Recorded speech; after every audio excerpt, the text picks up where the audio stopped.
first called in to work on this case in the summer of 2010. The subject was Dr. Harold Einhorn.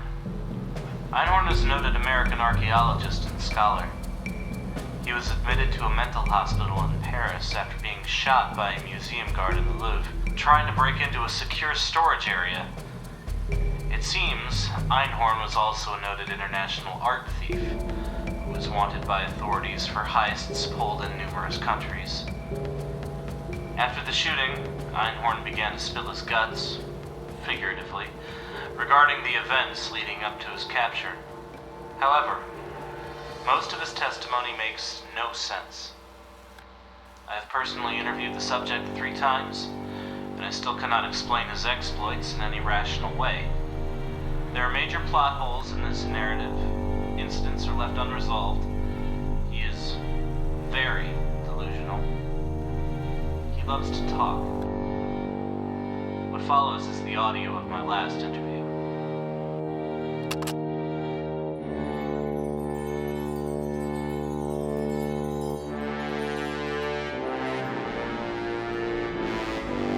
Shall we go over it again, Dr. Einhorn? I've already told you everything 1,000,000 times. Well, let's try 1,000,001, just in case you manage to remember any additional details. Should I just start making shit up?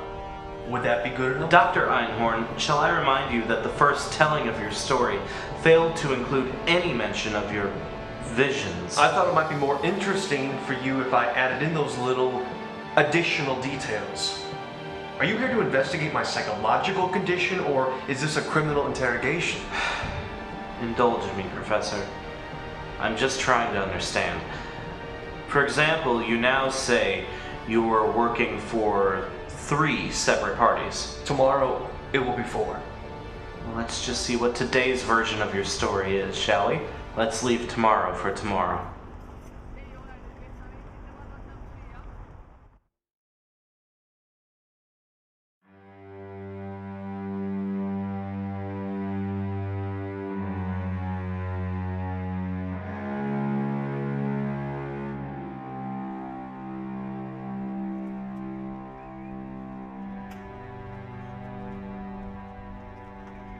But, as I've told you, I was working as a consultant at a site in Rome. My expertise in Roman antiquities had made me a highly sought commodity for any such work, and I was good. But by now you have probably figured out that this kind of work is not really my thing. In fact, it is true that I had already begun plotting the heist of anything of real value that might be found. But the price was right. So I took the job, and it provided a good cover. For weeks I had walked to the dig every day without incident. However, I soon became bored and my thoughts began to turn to my other long-term job. Another reason I was in Rome.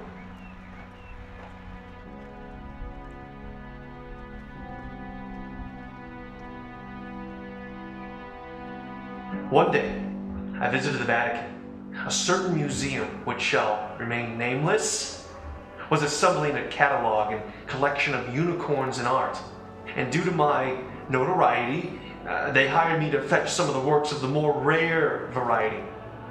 I didn't expect to see that golden unicorn in St. Peter's Basilica, but there it was, with that woman looking down at me, and this was the first in a list of unicorns to see which they had compiled. The list was designed to prep me for the heist in Venice, to retrieve a glass unicorn. But after I had laid eyes on the golden unicorn, I was strangely moved.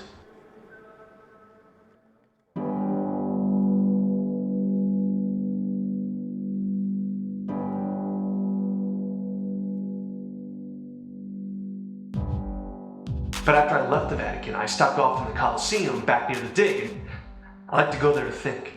And I had plenty to think about. You can't ignore the scope of time in a place like that. Never. Or the human need for spectacle. It was then that I encountered that man I was telling you about for the first time. Are you sure this even happened at all? Quite sure, Doctor. Though I am no expert in certainty. Are you?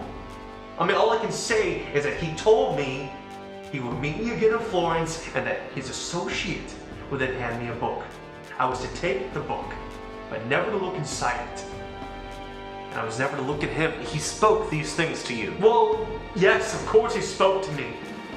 But I was worried because I had already seen his face. But what about the book?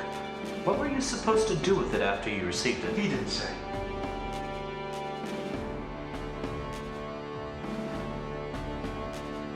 You both just walked away? Ciao, Coliseum? Basically, yes. Interesting.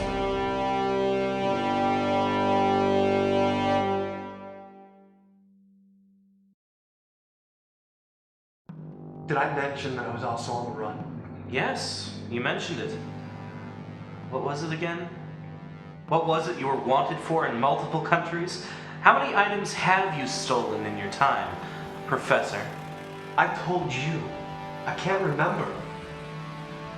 But I was in Rome when I knew they were catching up to me. Who were they again? International police, various government agencies, privately funded bounty hunters, the church. I pissed off a lot of people in my time. Congratulations. But like I said, things were getting hot for me in Rome, literally and figuratively, and I do confess to a sort of burgeoning paranoia.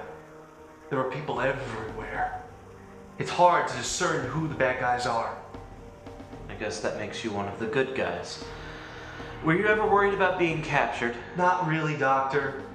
It's the sort of thing you have to learn to deal with in my line of work. And besides, as I told you, I was good. But it was time to get out of Dodge. So, you abandoned the archaeological dig and left Rome very quietly on a bus bound for Assisi. Why Assisi? I had some unfinished business there, and it was on the way to Florence.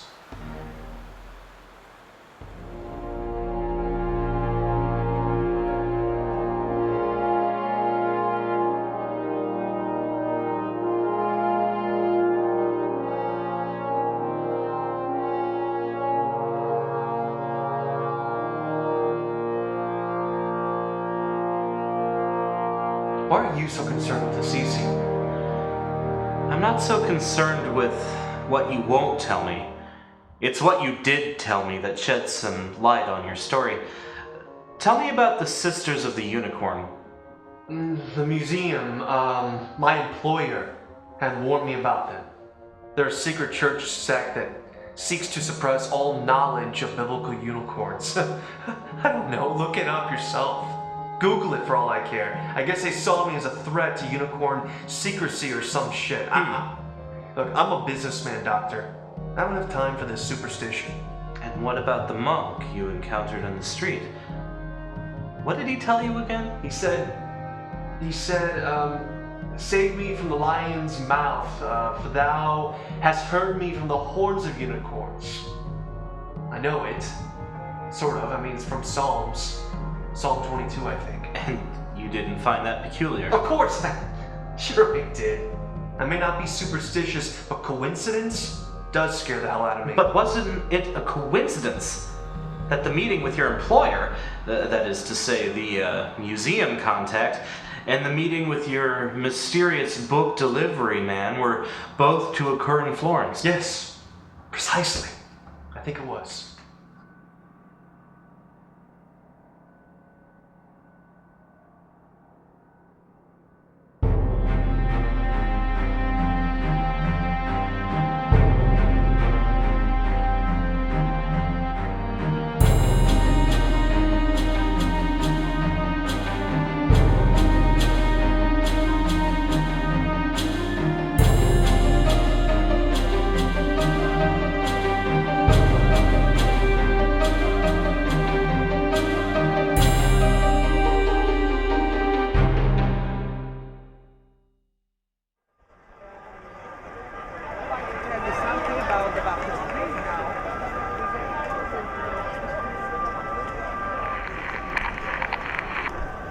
Yeah, great reception. You probably know the story. The first and most important was in the Old Testament. Of course, all wise one. Let's see, David and Uriah. But those two men were not friends. They were rivals. So in this way, they don't make mistakes. Right. And on top of that mountain, there is a Neptune. What about the glassy? There are two holes also on the basement of the stage, you see? Hey man, I've had enough of your unicorn primers. When I get to Venice, I'll contact you, alright? Of wood. And we were moving step by step, just a few yards a day. About the space from which he gets out his plant. No idea what you're talking about.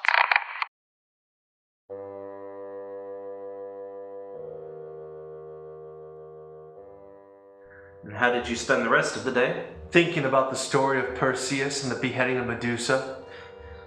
You fancy yourself a hero, do you? No, I fancy myself a goldsmith, sculptor, painter, soldier, and musician. A Renaissance man. Yeah, perhaps. But like I already told you, the day was not without intrigue. Oh? Yes, the late afternoon I encountered a few nuns who were clearly sisters of the unicorn. Clearly. Yes, clearly. But they never even saw me. I was hiding. Sometimes it's just as easy to hide right out in the open.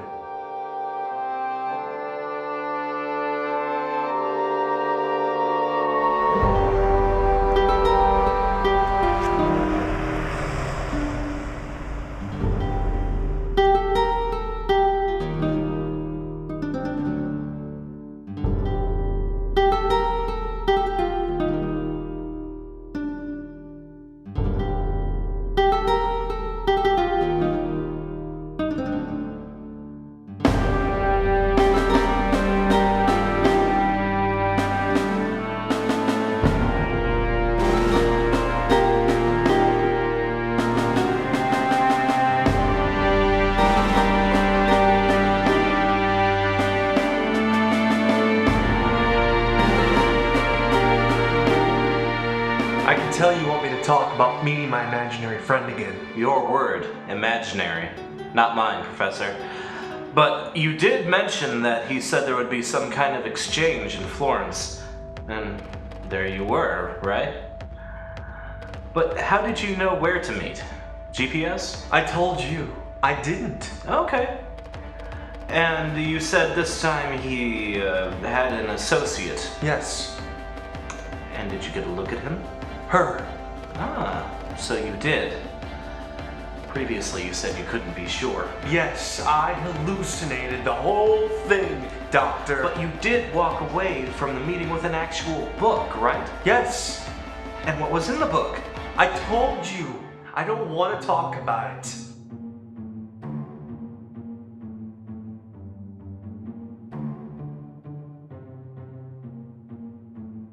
Very well then, let's change the subject. The Italian police report in your file stated that the authorities were alerted to your presence in Florence and gave chase. It was a near miss, wasn't it, Professor? No, not really. I made it out alive.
But that's pretty much when your paranoia began, wasn't it? I'm sure it began way before that. In my line of work, you don't develop nerves of steel without enduring a little acute paranoia now and again. Okay, so that's when it worsened. Yes, I guess that's fair to say.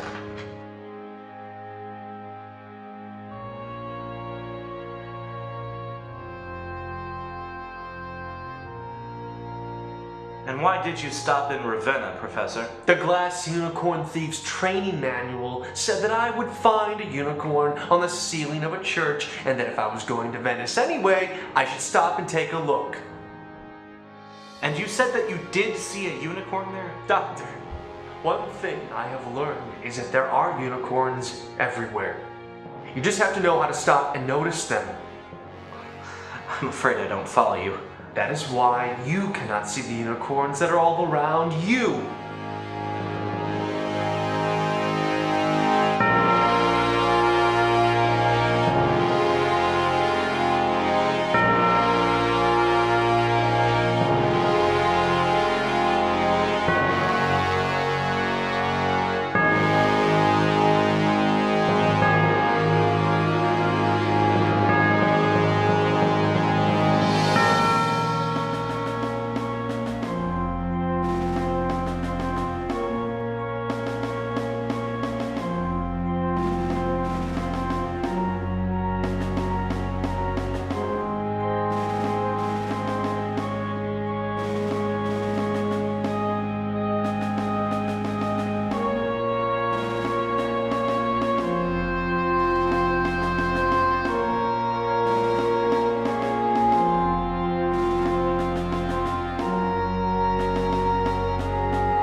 Why are you so quiet?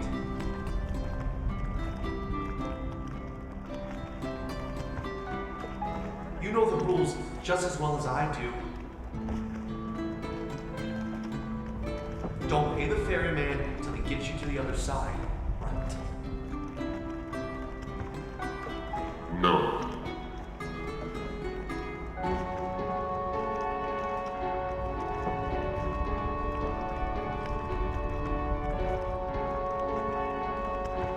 Here I am acting.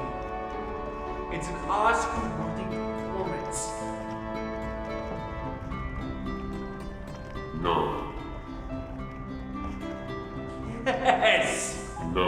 Okay, well, you better let me off here. Por favore, grazie mille, grazie, grazie, grazie.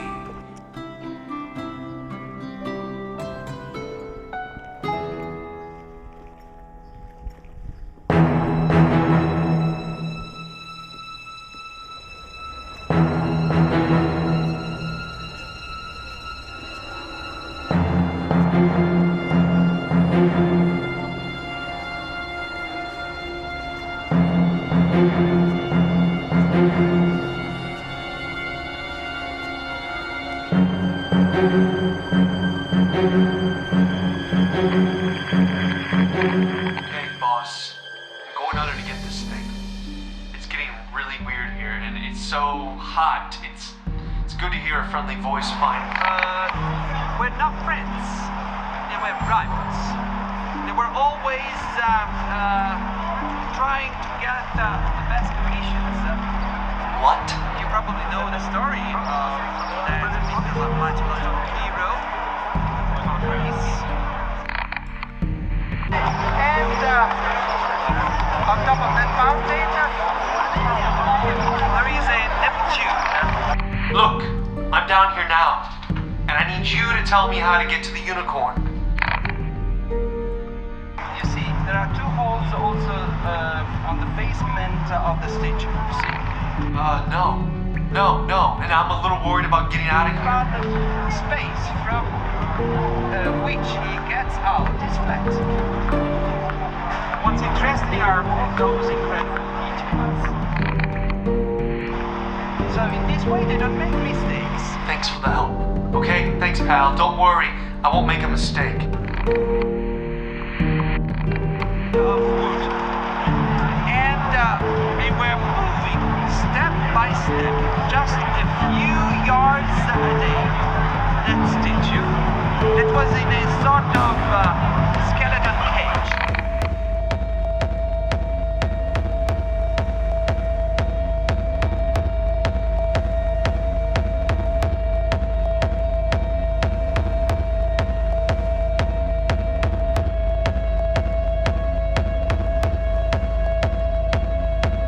And you say you saw your friend again? Yes, I saw him on the beach. He was painting. Things have gotten out of hand for you ever since you began to see this guy. I think that's fair to say, but I'm a man of action, Doctor. And I knew what I had to do to deal with him.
So what happened next? I told you, I had a vision of a woman. Can you describe her? What can I say? She was beautiful. What did she tell you? Well, with a tear in her eye, she said that I had done well, and that she would see me again by Our Lady. Notre Dame? In Paris? Yes, but it seemed like she was so hesitant to tell me this, almost as though she was pushing me into a trap against her will. None of it made sense at the time. At the time? I've got news for you, Professor. It doesn't make sense now.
Professor, if you were supposed to go to Notre Dame to chat with your visionary woman, why did you go to London next?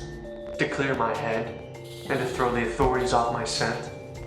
So you concede that you were almost apprehended in Venice. Yes, that part was very real. It's those visions of yours that are perhaps not founded in reality. I can't say. All I can tell you is that I walked all over the city that day, and not once did I encounter any imaginary people. And not once did I have to run from the law. I guess I was convinced that my mission to nab the glass unicorn was a success, and that I could just waltz into Paris and hand over the loot. I guess in retrospect, it was a false sense of security.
So it was in Paris that it all came crashing down, right?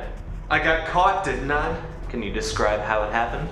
Well, first, I took a bus to go see Our Lady.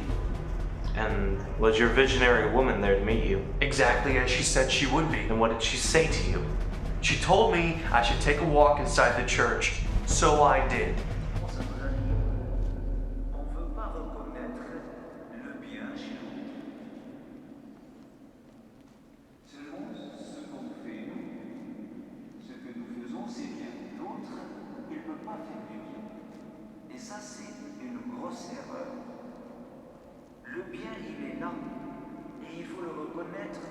That's when you saw the associate who handed you the book in Florence again, right? Yeah, but I had some news for her.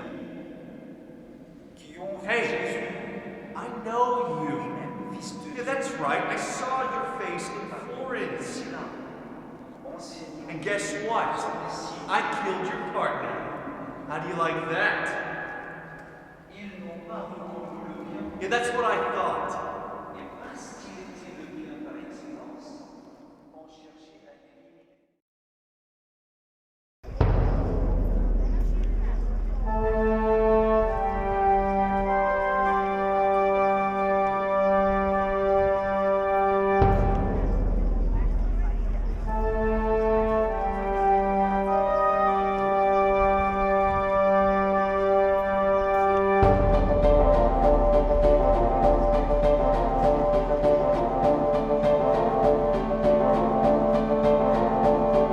Then I was off to Versailles. You see, I had to check in with my employer on a secret frequency that was only transmitted and received in the palace itself. I finally got through to him on the radio, but nothing he had to say made any sense. In the middle of the central arch, with exactly the same depth.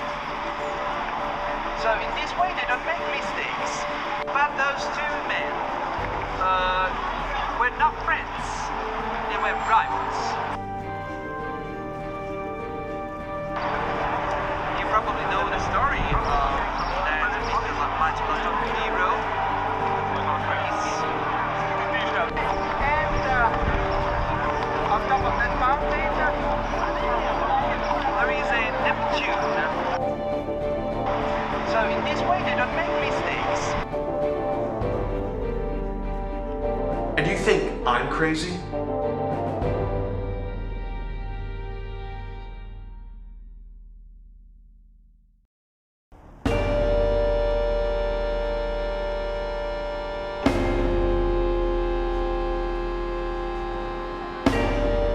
Later that evening, as I was celebrating a job well done, I confess that I may have drunk a bit too much wine. Do you think that accounts for what you saw there? Hardly.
next day, I made some calls.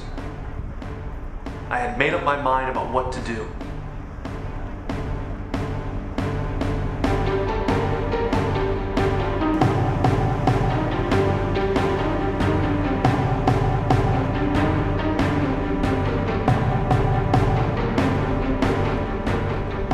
The imaginary painter man had returned.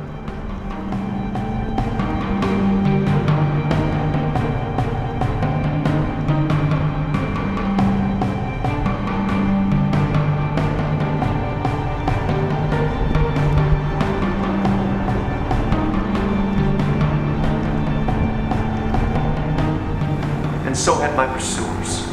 I was very nervous.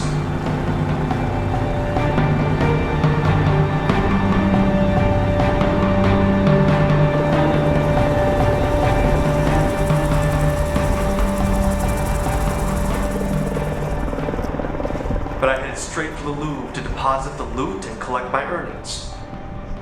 Carrying the glass unicorn around in that bag was bringing me nothing but bad luck.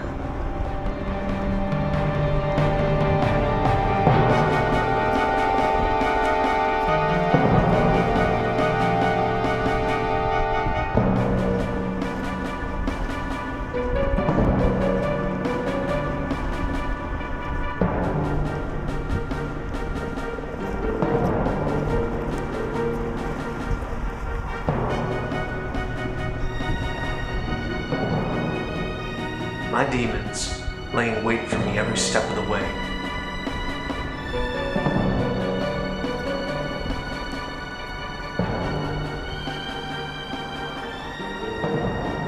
I don't really remember any of this.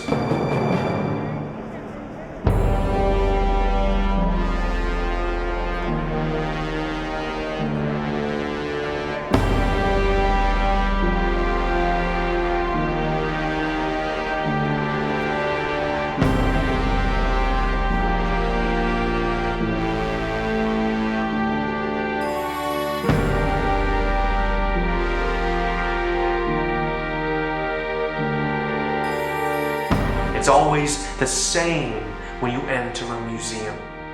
You experience the juxtaposition of fluid time and frozen time.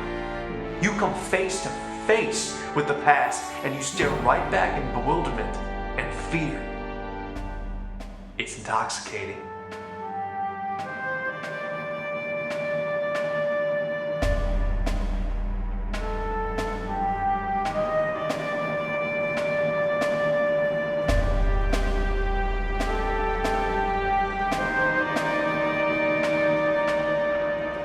The next thing I knew, I woke up in the hospital with a bullet wound in my side.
you said that you did see a unicorn there? Doctor, one thing I have learned is that there are unicorns everywhere. You just have to know how to stop and notice them. I'm afraid I don't follow you. That is why you cannot see the unicorns that are all around you.